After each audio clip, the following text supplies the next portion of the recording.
County's Planning Division. Thank you all for coming today. This meeting is for the Crystal House 3 site plan amendment located at 1900 South Eid Street. We're going to be recording today's meeting, and the video is going to be posted to the public website. So just be aware that if you're joining this meeting and speak today, you will be recorded. We'll start with introductions, followed by a staff presentation and then an applicant presentation, and we'll close with community questions and feedback. We ask that you save your questions and comments for after the presentation. The bulk of our time today will be spent on these discussions, and if you're using Teams, request to be called on by raising your hand using the hand symbol in the toolbar at the top of your screen. If you don't see a toolbar, click your mouse anywhere in the Teams screen, and we'll also periodically open the floor to those of you who called in by phone. You're welcome to ask more than one question, but we do ask that you be mindful of other attendees so everyone has an opportunity to speak. A couple of technical notes again before we get started. Please remain on mute if you're not speaking. If you're using Teams, you may mute or unmute yourself by clicking the microphone symbol in the toolbar on the top of your screen. If you've called in by phone, you may mute or unmute yourself by pressing *6. If you're using Teams, you're welcome to turn on your camera while you ask a question, but we ask that you please turn it off again once you finish speaking. The meeting chat's open for questions of technical assistance only.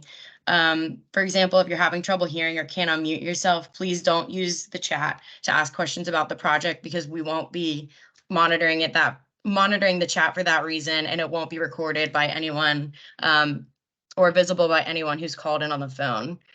So with that, we'll start the staff presentation.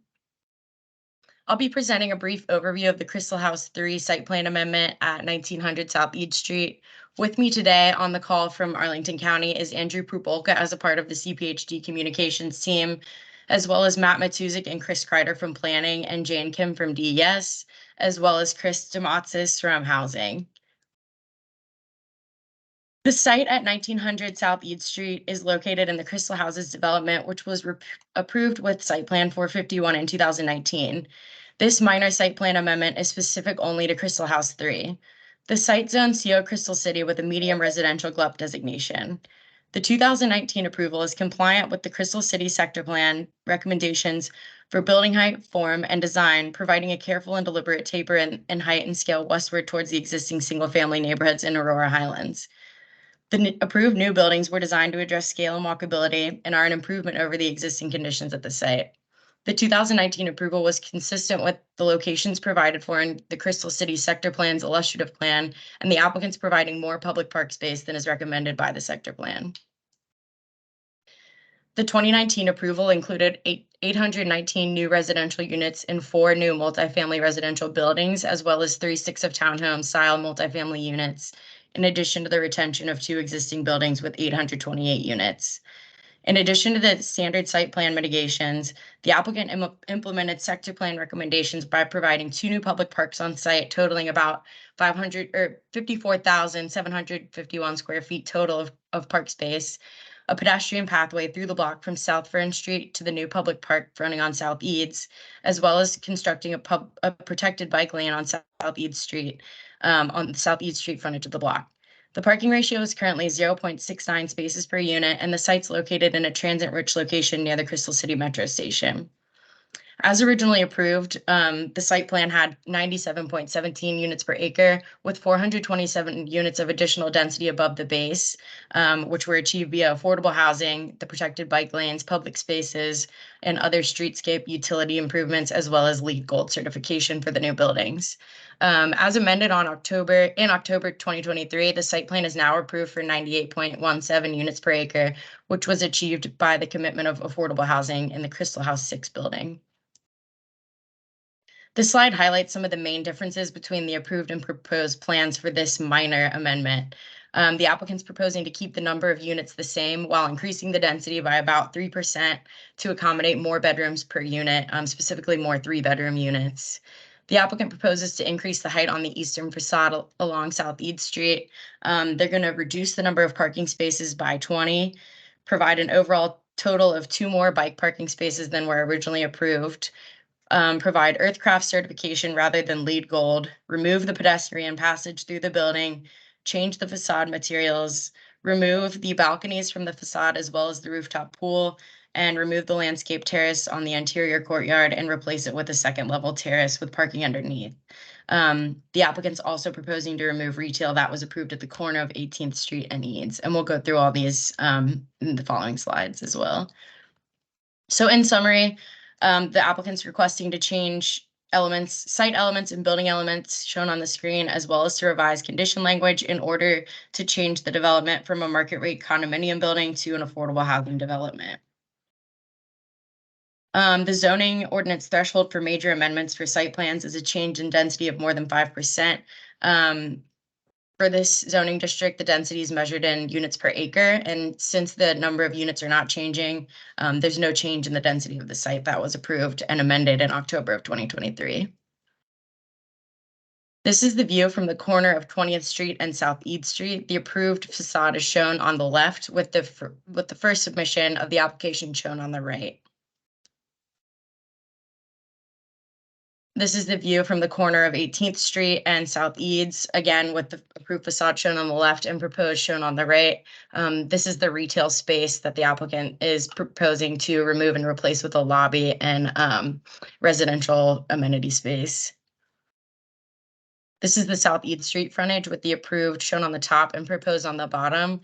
As I mentioned, the applicant's proposing to remove the mid-building tenant cut through as a part of the plans, which they'll speak to in their presentation. This is the opposite side of the building, the frontage of the private road internal to the site. Here, the applicant's proposing to replace the landscaped courtyard that was a part of the approved plans with a second floor terrace on the right, and then they're having some plaza level parking underneath, which they can get into more in their presentation as well. These are the approved and proposed color palettes and materials. They've introduced some new materials, including fiber cement and some more colors of brick, as well as more variations of metal panel. The applicant's changing the ground floor to add parking on the plaza level, remove the pedestrian passage, and remove the outdoor landscape terrace, as well as the 800 square foot retail area on the corner of Eads and 18th. For parking, the applicant's going to redesign the garage to reduce the number of spaces by 20 and reconfigure the garage entrance to be adjacent to the loading entrance, as well as including they're removing the bike parking from the B1 and B2 levels and putting that on the plaza level as well.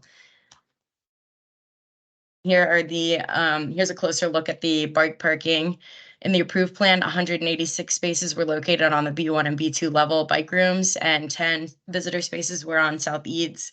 Now for the same number of units, there's going to be 198 spaces proposed, which meets the bike parking requirement. The residential spaces will be located in the bike room on the plaza level, and the 22 visitor spaces will be in exterior bike racks that the applicant can speak to the location of. So now we'll go to the applicant's presentation, and then it'll be followed by a community question and answer discussion session.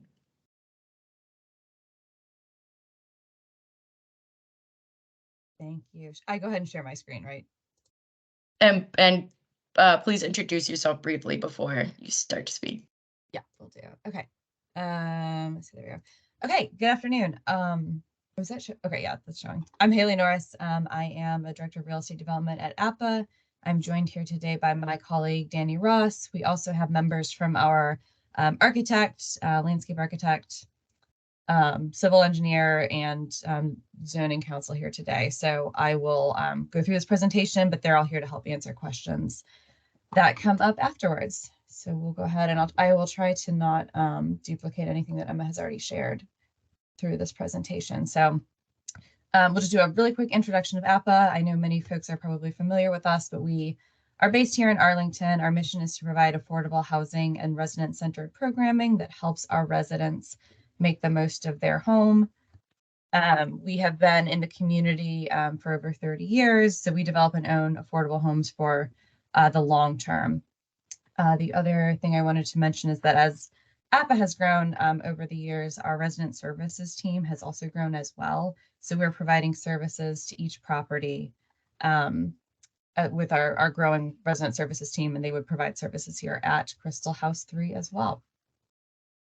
I won't walk through this entire overview because Emma covered part of it, and I know many of you are familiar with the overall site, but did want to put the building in context. So As Emma shared, this went through the 4.1 process and was approved in 2019. After that time, it was sold to Washington Housing Conservancy. In 2022, Arlington County selected the team of APA and our development partner EYA to complete this infill redevelopment of these new buildings where there's currently surface parking today. And I think just the main point there is just to kind of keep in mind there are now going to be, once this is built out, 3 owners on the site. WHC will continue to own Crystal House 1 and 2. APA will own some of these affordable communities that we'll build, including Crystal House 6 and 3, and then EYA will also own some of these other units here on the periphery of the site. So overall, it's going to add about 850 new units, at least 655 of which will be affordable at the various ranges that you see there on the presentation, from 30 to 80% of AMI. From a construction timing standpoint, generally we're kind of going from north to south along the site. So the plan is to break ground here on Crystal House 6 and 3 first, and then we would kind of move along as we go to make sure that we're retaining some of the existing parking there. So the plan for Crystal House 3 is that we would start in either Q2 or Q3 of next year, 2025. So just for context, here is an image of Crystal House 6, which was approved as a minor site plan amendment in October by the county board. So that's Crystal House 1 in the background, and then right over kind of on this side of the screen is Crystal House 3. So the program that we're proposing for this building is 432 units. As Emma noted, this is a family-oriented affordable community, so we've been able to increase the number of 3-bedroom units. We've got 59 projected right now. Before the previous version had some 2 bedrooms and 2 in-duns, but no 3 bedrooms. So we're really excited to add these because 3-bedroom affordable units are a big part of the county's affordable housing master plan goals. Some of the amenities that we're going to be providing, we'll have resident amenities in the building like community rooms, fitness center, leasing room, and like I said, on-site resident services. There will be some indoor and outdoor play spaces, including that landscaped courtyard terrace that Emma mentioned. That'll have some grills and other amenities there. We're going to have a space for a telehealth center where someone could have a conversation with a physician or their doctor that's kind of in a private space. We'll be providing parking in the building both for our residents, and then we're also providing quite a bit of replacement parking for the existing residents who live in the Crystal House 1 and 2, because of course these new buildings will take up the surface parking that's there today. And the one I forgot to mention there is one we're really excited about, we know is really important to the community, is one of the public parks will get completed alongside this building. So that will be an amazing amenity both for our residents and for the whole community. So some of the movements and design that we made, this is showing the massing from the 4.1 approval. And it had kind of this bump out here in the back. One thing that our architect has done here in this proposed change is to take that density from the kind of interior side of the building and put it here on the corner to help create kind of a stronger street front presence. It also moves the building back overall from Crystal House 1, which is going to provide more space, more light for both residents. And then it enables us to do this really nice landscape courtyard that our residents will be able to enjoy. So we think that was a really good move that also improves the building's efficiency. Here's another massing diagram. I know you saw that a little bit in Emma's presentation as well, but we are paying homage to the original 4.1 approval and the sector plan goals with the strong top, middle, and base portions of the building. We still have kind of this inset piece. It's a long street front, so we really have worked hard to break up the building massing so that it's not just like one linear component. But we've kept kind of this inset piece of the building that was in the original 4.1 approval, as well as strong corner elements. Both of these will have residential lobbies, so they'll be really strong, defined, activated spaces. This is kind of a almost drone bird's eye view of the building. So really, no one's going to see it quite from this perspective, but it does a good job of showing some of these different elements, including how the facade we've broken up into kind of a wave so that it changes. It kind of goes in and out a little bit so that, again, there's not just like a long linear street front. There are strong corner elements. We will need to confirm financial feasibility, but we are looking at doing solar panels, which you see here on the roof, as part of our green features in the building. Here is the view of the proposed building from, this is the corner of 20th, so kind of the entrance into the site, and Eads Street. This is another one of our corner features. This is going to be the main residential lobby.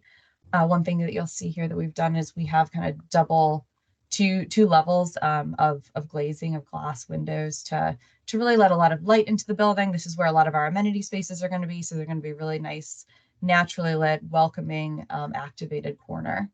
And you can also see here kind of how the facade is varied to create some visual interest from this angle of the building.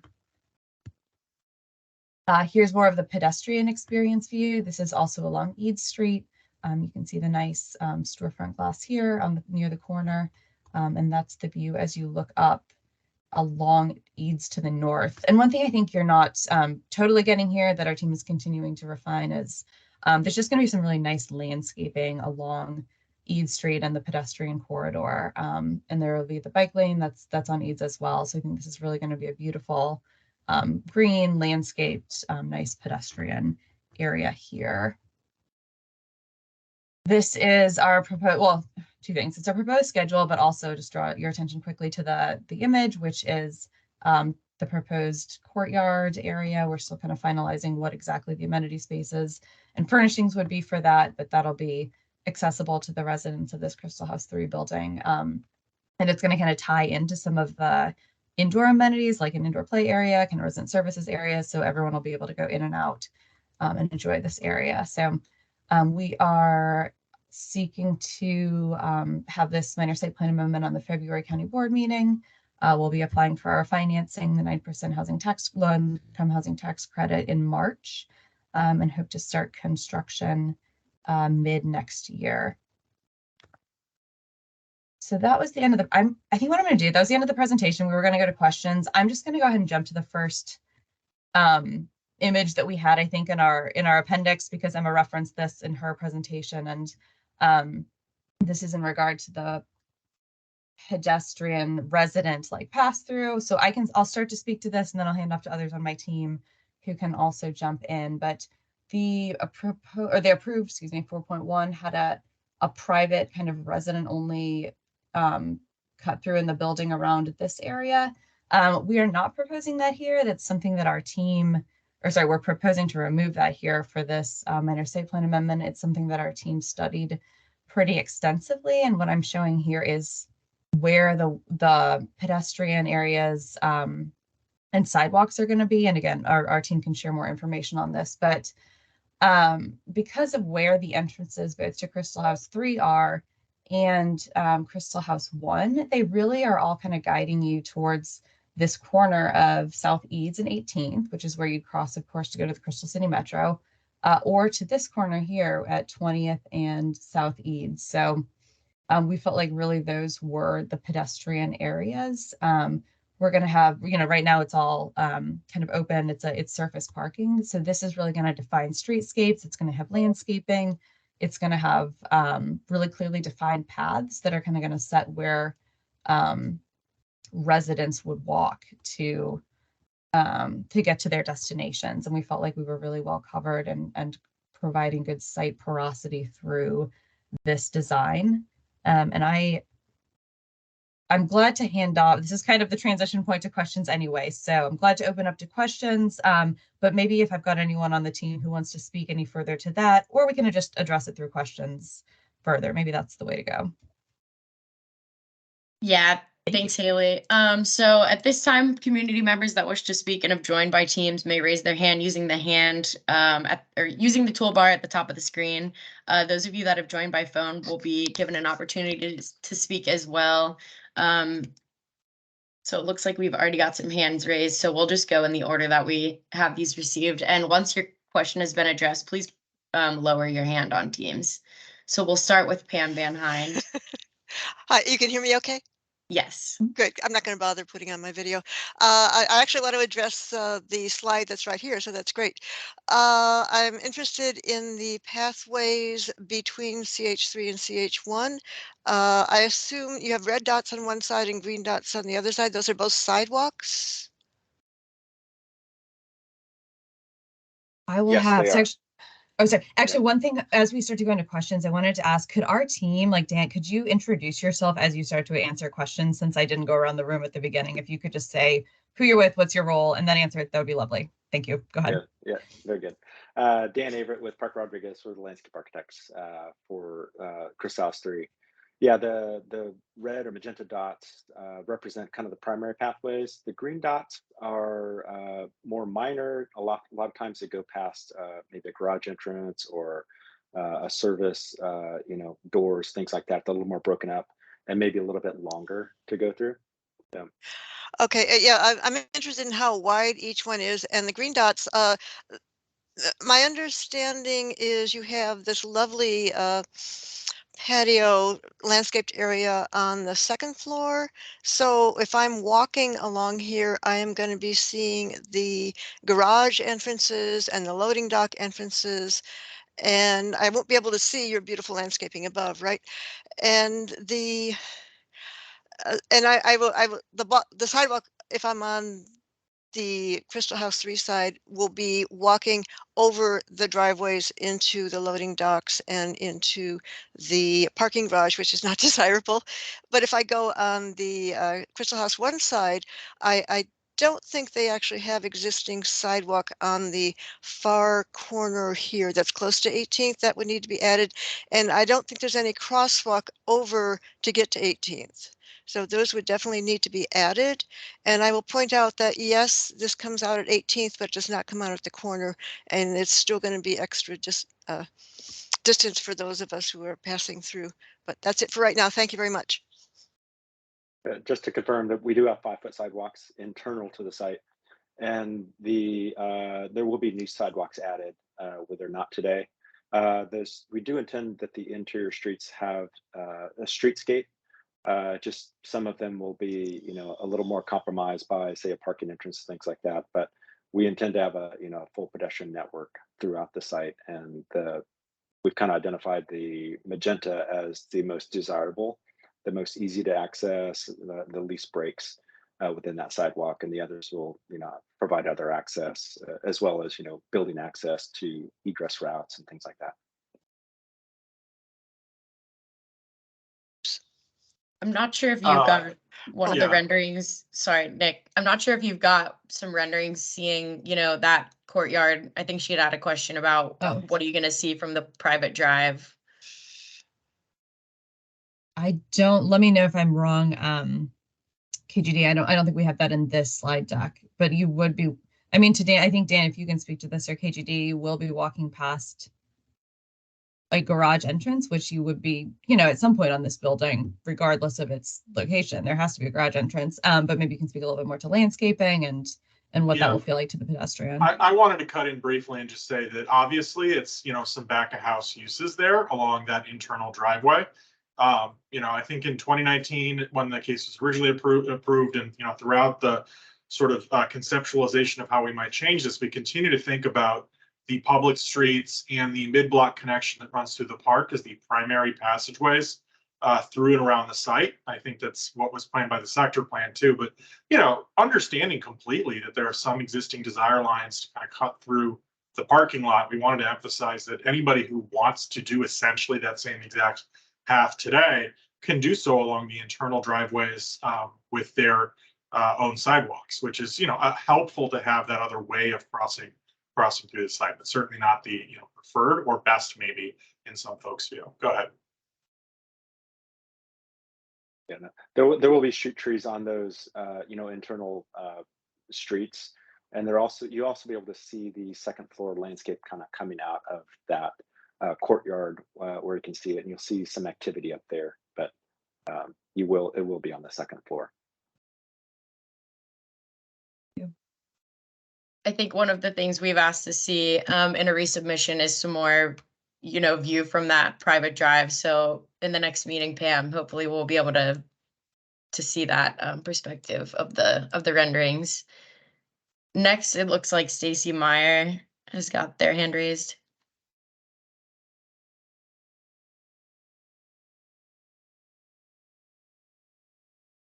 Stacy, Hi, can you hear me now? you're a little quiet, but we can hear you. All right, let me, so I'm holding setup I have here, so, can you hear me better now or no? Yes. Okay, great.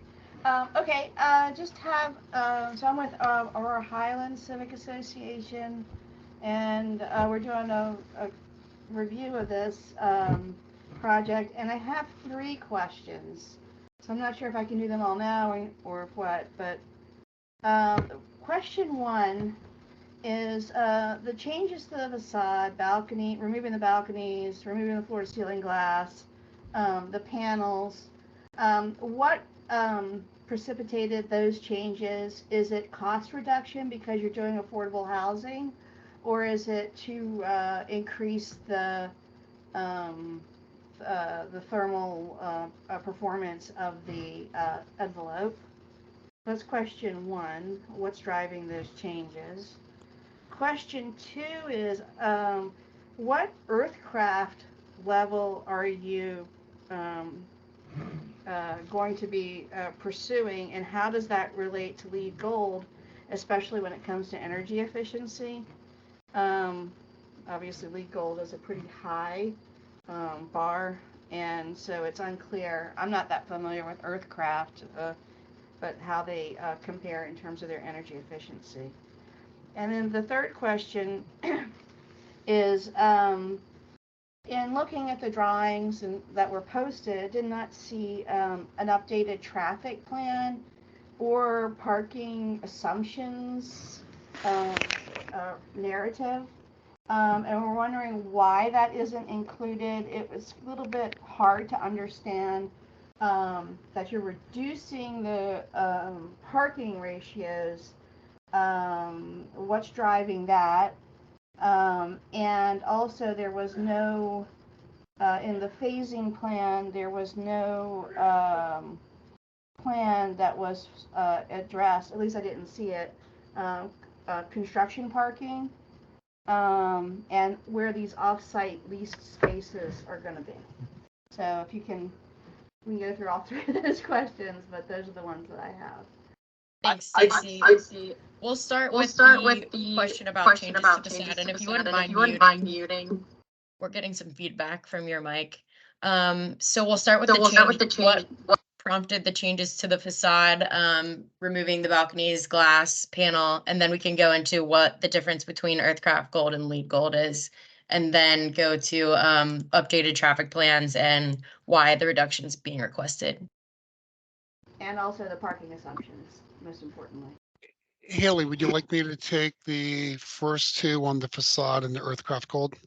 I do. Let me say just a couple words on that, and then I'll hand off to you. Definitely would love to have you answer in detail on the sustainability question. But yeah, one thing I wanted to note is that part of it is driven by our affordable financing.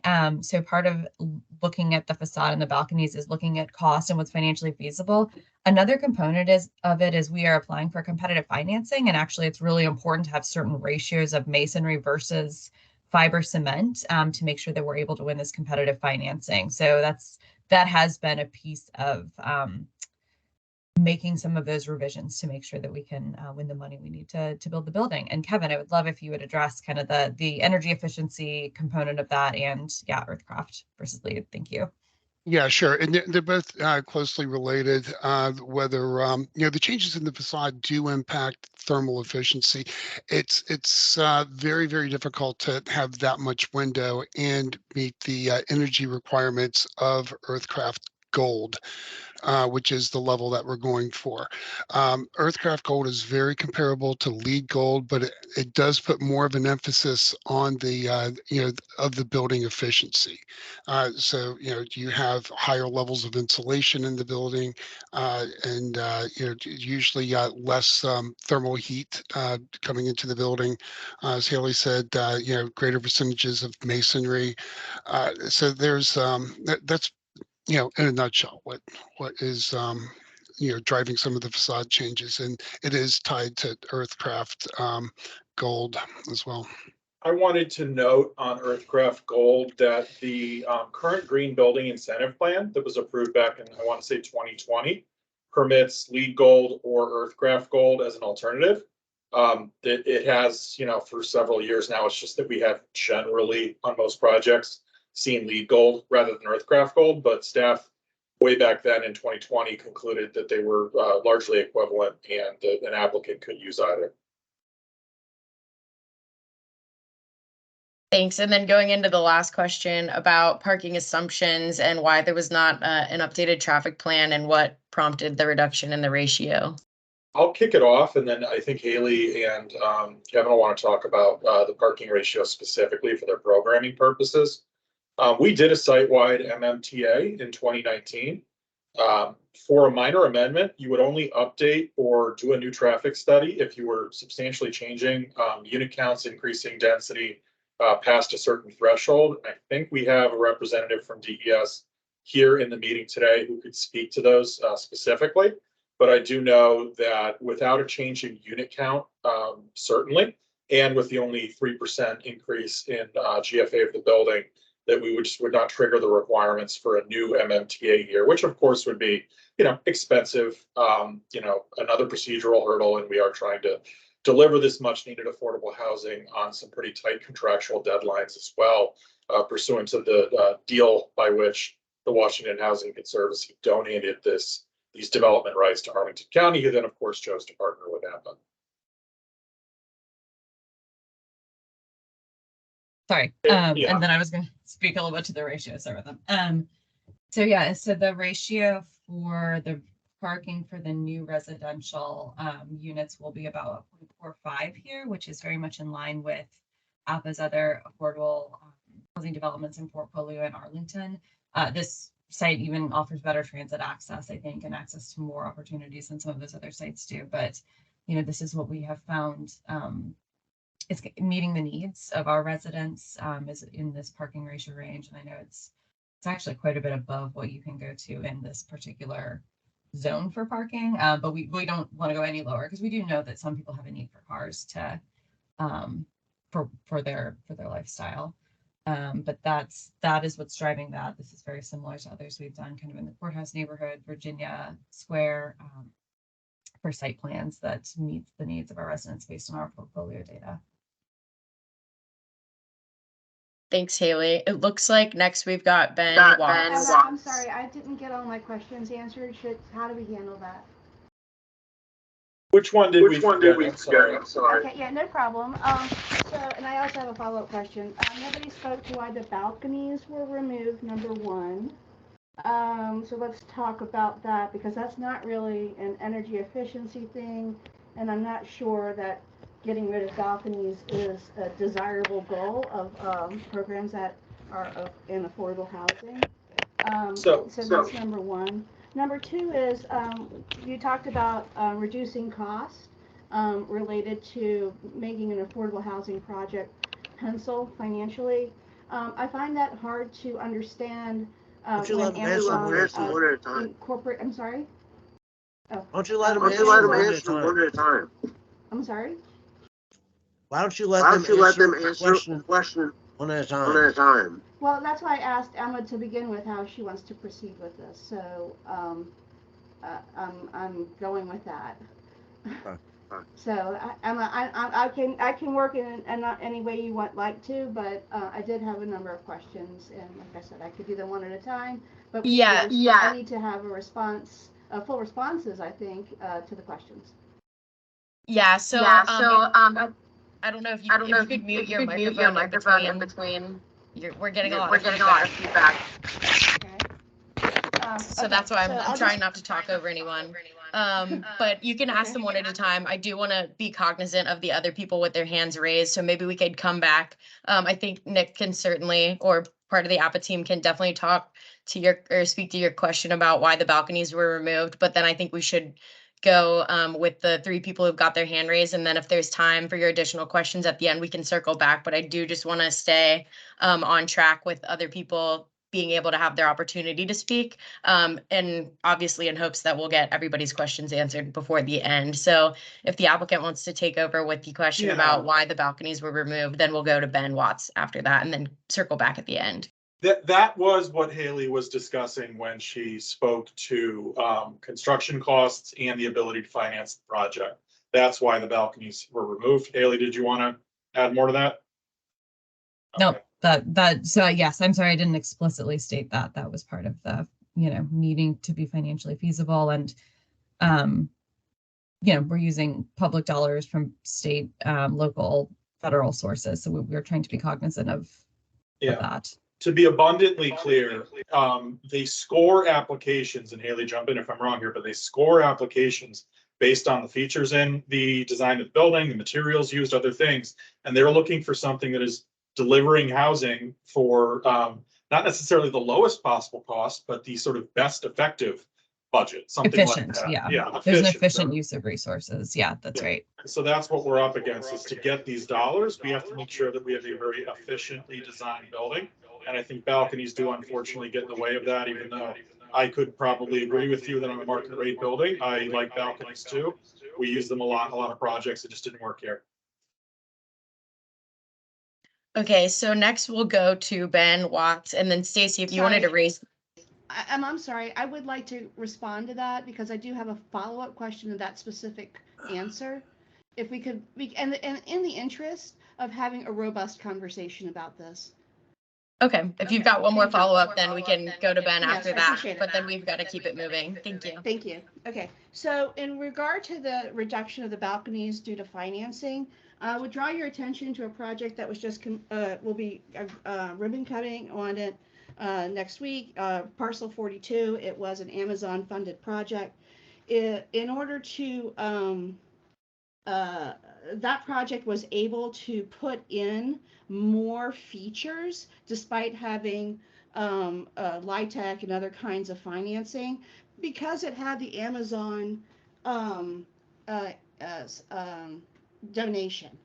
I'm just wondering why, and maybe this is more of a technical and detailed conversation, and maybe we can follow up in some way on that. I'm just wondering why, when with Amazon providing so much support for this project, we aren't looking at a project that looks a lot more like Parcel 42 in DC. It's on the corner of 7th and R Streets. Fabulous, beautiful building, and exceeds those kinds of restrictions, and does have lots of amenities in it. And instead of seeing something that looks like this. So the question is, how does Amazon's donation not help be able to afford more of a market rate looking building? Well, to be clear, the Amazon dollars, I believe, helped the Washington Housing Conservancy purchase the property, and then they went ahead and donated the development rights for the new development to Arlington County. That was the donation in the deal. I don't think that there's anything else there. Otherwise, the county is funding the project as it would any other affordable housing project. So there was already a substantial, essentially, gift made, and that's what we're dealing with. And I would just, last comment, I would just say then the land has been donated and offsetting the cost of construction. Thanks, Stacy, for that final thought. We're going to go to Ben next in the interest of time and fairness for everyone to get their comments in. Okay, yeah, thank you. Right there, I live right up from there, and there's like a ton of mature trees that I guess you guys are just going to take them all down. Are you leaving any trees up? It doesn't look like there's much green space except for the little area that you're going to make in the middle, right? So there are two parks. The Central Park was substantially increased in size in 2019 versus what the sector plan recommended. And then we have the Corner Neighborhood Park. There are a number of mature trees across the site. It was a big issue when the case was approved in 2019. I don't think there's any impact from this application on tree save. I think that the trees that we could save, we are saving pursuant to the originally approved plan. And I don't think there's any change with that, because I don't think the building is expanding in any significant way to impact any additional trees. Okay, I just checking. And Crystal House 5. Okay, I gotta go. Crystal House 5. That's gonna like take a lot of parking away, but that's not really my issue. But that seems like maybe ill-advised. But anyway, whatever. And also, my question is like for the parking, are people that live here going to get parking or residential parking permits for their No, neighborhood? no. Site plan projects are not eligible for residential parking permits. Everybody's going to be parking either, somewhere on site or during construction. We'll look for potentially some off-site parking to replace parking that's been displaced by construction. Okay, cool. And then like, so also like, what about people that come visit these guys? They're gonna have to park somewhere. They're probably parking in the neighborhoods. But that Visitor what? parking is accounted for in the parking ratio, and we will have some visitor spots. Haley Okay. and Danny can speak to the numbers, but we'll have each building will have visitor parking. All right, that's fine. And then finally, like, do you think? I mean, is there vacancy now in the current buildings? It doesn't seem like they're completely full. I mean, I'm not certain, and I'm not you certain that we have anticipate? anyone from the existing buildings here today to speak, because they actually Yeah, have you different anticipate? ownership. I mean, that's a lot of people you're adding. I mean, I don't know. I guess with the affordable housing part, that'll help. People want to come. Probably. That's that. Yes. I think they'll That's fill this that, building pretty quick, given the location. yeah. That's your hook. I mean, that's the way you're getting it done. Real close to the metro. It's close to the city. Yeah, that's why I moved here. All right. Well, all right. I guess you guys will be good stewards of the land, I hope. And so thank you. I'll That's try it for that. me. I I appreciate appreciate you. that. That was efficient too. I commend you. it. Thank you. Thank you. So next we'll go to Dana Breeze.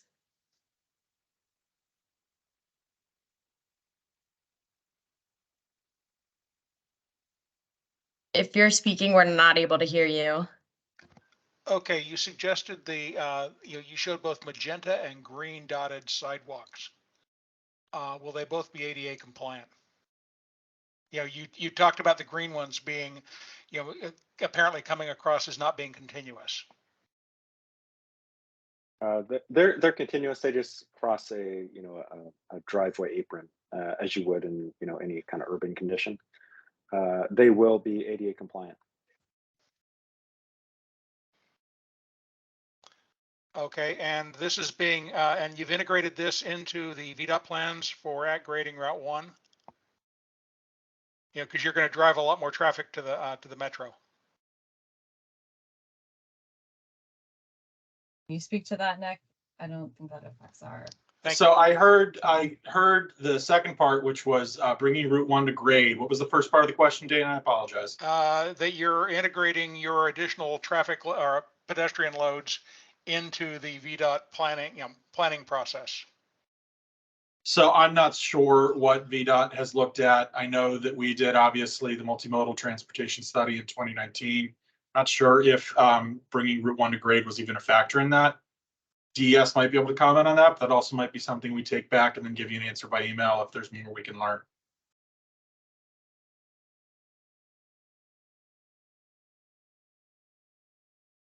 I saw Ms. Jane Kim unmute herself very briefly. Yeah, sorry.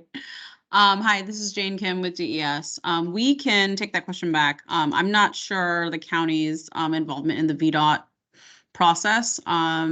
But generally when we have construction projects that the county, for instance, would do, not VDOT in this particular case that I'm talking about, but we do consider nearby developments in formulating the numbers that we use for design.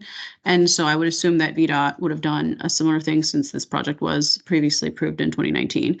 But we can see if we can get an answer from someone internal to the county or a liaison to VDOT to confirm that. Thank you. It looks like Dana's hand is down now, so if you didn't have any more questions, we'll go to Corey. Hey, Emma, this is Nick Jacoby, not Corey. I'm a resident of the Aurora Highlands neighborhood.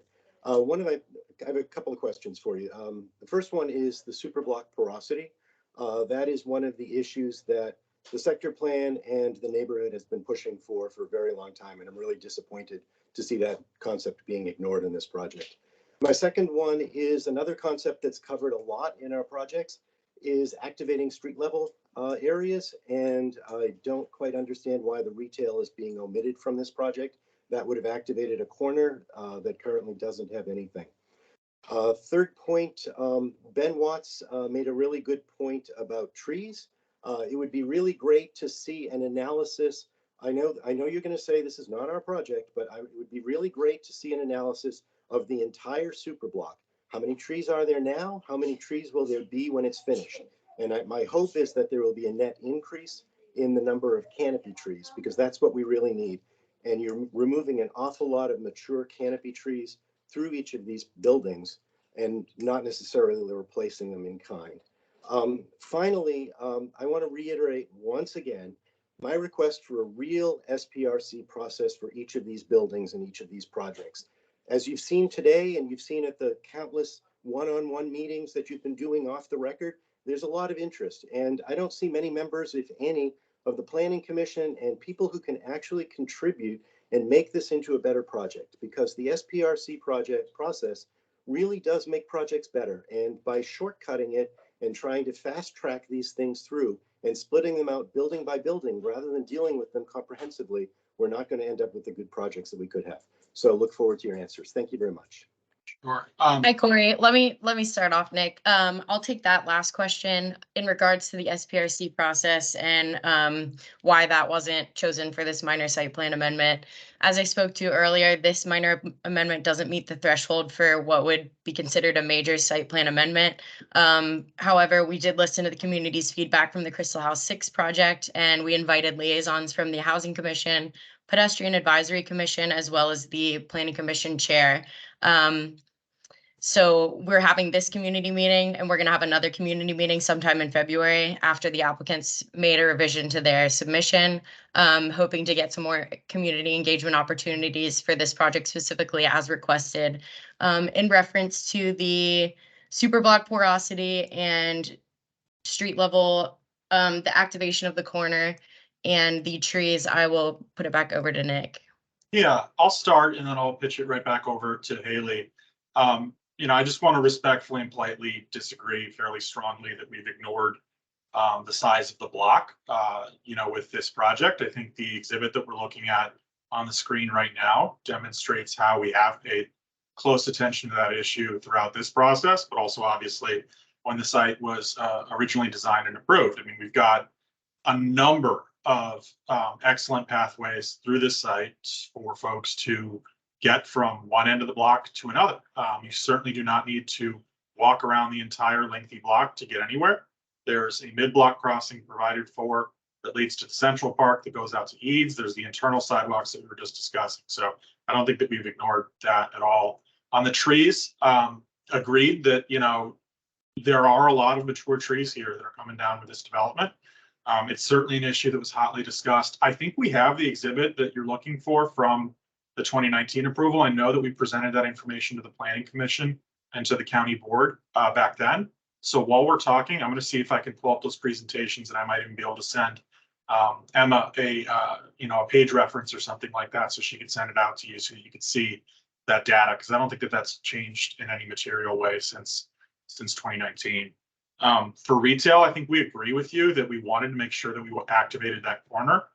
Retail didn't really make sense for APA for this building, but we did introduce active uses. We have the lobby, which is the retail equivalent use, but we also have a resident services use there from the county, and that's going to serve the affordable residents in CH6 and CH3 and be sort of an active space. And one thing we're looking at with the design is introducing some more glass, making that a little bit more prominent and highlighting that activity. So Haley, you and Danny could talk a little bit more about, how that use gets incorporated into the building. It's almost as good. It really is. It's a retail equivalent use because it's an office use almost. It's serving these residents. An amenity, but a retail equivalent. Go ahead, Haley. Yeah, sure. So Danny, do you want to take this one? I think you've been more involved in those conversations. I see Dan Averett up too. So if he has anything to add to the trees, then we can come back to you. But do you want to start on the retail, Danny? Or the Sure. Non-retail? Sorry. Yeah, so at that corner, like Nick said, we're looking to increase the glass, and then we also have a resident service function where county DHS staff will provide services for both Crystal House 6 and Crystal House 3 residents. So there will be an active engagement around that lobby. And we've also, and Dan can address this as well, but we're really paying very close attention to that corner in terms of like the landscape design, streetscape, furnishings. And so in our next update, you'll get to see a much improved street corner there that's going to be very active and engaged. Yeah, regarding the trees, we are trying to fit every tree we can. The county has soil volume requirements for those trees. So that's actually limiting where we could maybe add, another tree because we need to have sufficient soil for each tree. But we tend to have lined streets and, very similar to trees that were shown on the previous approved plans, just moved around maybe as part of this application. Thanks, everyone. Nick, if there were no follow-up questions to your original questions, we'll go back to Stacy and then Pam, being cognizant that we have about 8 minutes left in this meeting. Yeah, I just want to say thank you, but I really don't agree that a resident lobby is equivalent to retail. That doesn't do anything for the neighborhood. Thanks. Understood. Hi, Emma. Thank you for calling me back. I think this is too short of a time frame for the meeting, and we're not getting enough dialogue in. This is a complicated project. It's a big project. I would recommend that we follow up on these conversations. This is just it's just too short. So following up on my previous question, one question I have, which I just don't know, because it's changed over time, I think, is the level of affordability for this building. I thought at one time it was working affordability, like an 80 to 120%. Is that still the case? Oh, no. Okay. So that is accurate. This is, oh, sorry, I'm echoing really badly. I think that's accurate for Crystal House 1 and 2. That was part of that transaction arrangement. They'll be phasing in that affordability. Our proposed affordability is, yeah, what you see on the screen here, from 30 to 80. There are a few at 80% of AMI, but it's mostly deeper affordability. Stacy, did you have any other follow-up questions before we go to Pam? Oh, yeah, sorry, I was on mute. Yes, I do. So with that level of affordability, I just wanted to press on Emma and the staff to really take a look at the claims of APA in terms of its not being able to finance a better building with better finishes for its residents and amenities. I just don't believe that with the Amazon financing and the taxpayer provided money, that we should be putting a building up for affordable housing that is anything less than what is called market equivalent. And I will just say in DC, that is the rule in DC, and APA is very familiar with the requirements there, which is all of those affordable housing projects in DC that are happening are expected to be market equivalent, especially when there's land provided and taxpayer money going into it. We should not be putting up projects. So Emma, that point is to you and staff, and we would love to have some, obviously it's not our job, but we'd love to follow up with you or Highlands on that point. In why this is less than a market equivalent building. Secondly, going back to the traffic studies and parking ratios, we would like to have a clear understanding of the parking ratios. As I said in my first question, which I'm following up on, where is the off-site leased spaces going to be? What's happening for the construction parking? And what is allowing the reduction in parking ratios, and where will those people park? So we'd like, and we don't have to have that in a crafted sentence today. I'd like to have if possible, Emma, a robust and full response to that question. I don't understand why there's no traffic report, but I get it. It's a whatever. It's an amendment, but despite that this is just an amendment, we should really be understanding what the impact to parking and traffic is from this project. I know back in 2019 I looked at this, and that light at the corner of 20th and Route 1 had a DF rating. I'm not a traffic report expert, but it was a terrible intersection then. I don't know what mitigation is happening as a part of this since 2019, and so would like to have a follow-up sort of discussion with you, Emma, if possible, and the Civic Association, trying to understand where all that landed. We're and the truth is we're worried about parking and the impact to our neighborhood. The retail parking will be gone in the back of the restaurant row. There's going to be construction, streets closed, lots of new big buildings, and I don't know that there's much being done about existing streets and the impact on those. So, Thanks, in the Stacy. interest of time, I'd like to have a follow up on that. Thank you. Okay, we can definitely follow up on the items you mentioned, including the applicant providing more information about the off-site parking and what what facilitated the need for a reduced ratio. Pam, we'll go to you next, and then we'll close out with Ben. I'll try to be real fast. I have a couple of process questions and a couple of real quick site questions. We are having another meeting, and it will be before the 24th of February. And are we encouraged to send you questions ahead of time, and we send them to you, Emma? Obviously, we have lots of questions that we don't have time to answer this time. And then my specific site questions. This driveway that goes between Crystal House 3 and Crystal House 1 will be a one-way driveway. And can someone briefly describe the two entranceways for Crystal House 3 with your lobbies? How are they different? How are they the same? And can anybody in the who's living there use both of them and get into the rest of the building? And that's it. Thank you very much. Yeah, Pam, to answer your question about the 24th, this is tentatively going to be seen by the county board in March. I think that somewhere it might have been listed that the schedule was for February, but we don't see how that'll work in response to community feedback and the need for another meeting. As everyone's mentioned, they want some more time to ask and answer questions. So I'll let the applicant speak to your second question on that. But you're always welcome to send me questions ahead of meetings. I'll send those on to the applicant. But this will not be the only opportunity for community engagement on this project. So don't worry about that. And you're welcome to reach out to us anytime with questions as well. Just wanted to throw that out there. But Eileen or Kevin, can you maybe speak to the entrances quickly? Sure. Yeah.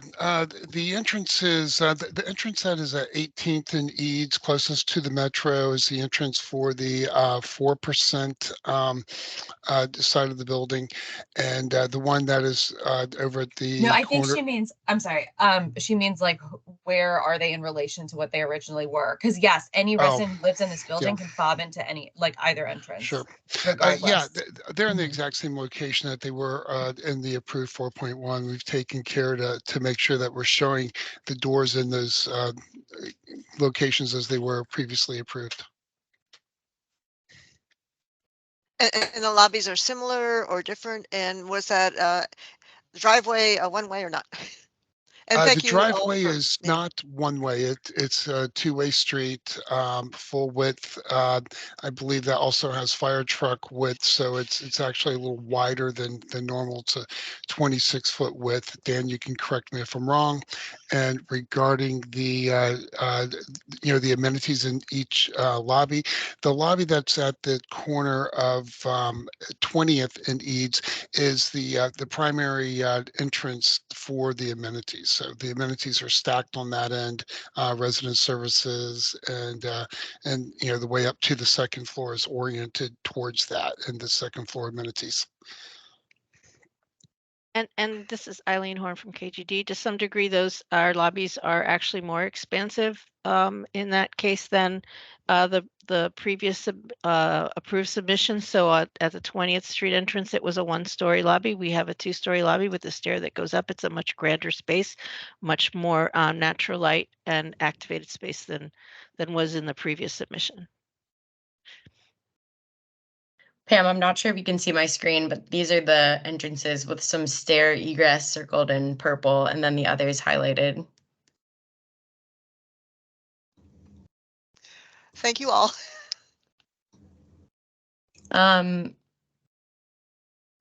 So anybody who needs to jump off now, feel free since it's after the time. It looks like Stacy's got her hand up again, so I think we could take maybe 1 or 2 more minutes if you've got some last thoughts. But noting that, you know, some people may have to run to other commitments.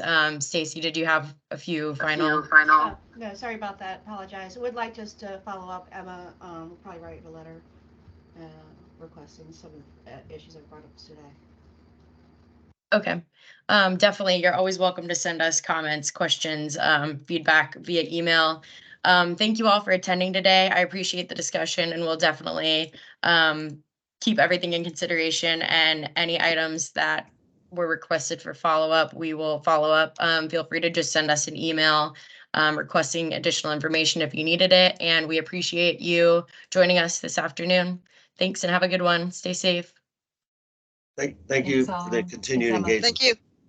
Thanks, Emma. Thanks, APA and team. Thank you. Thanks. Thank you, Bye-bye. everyone. Bye-bye. Thank you.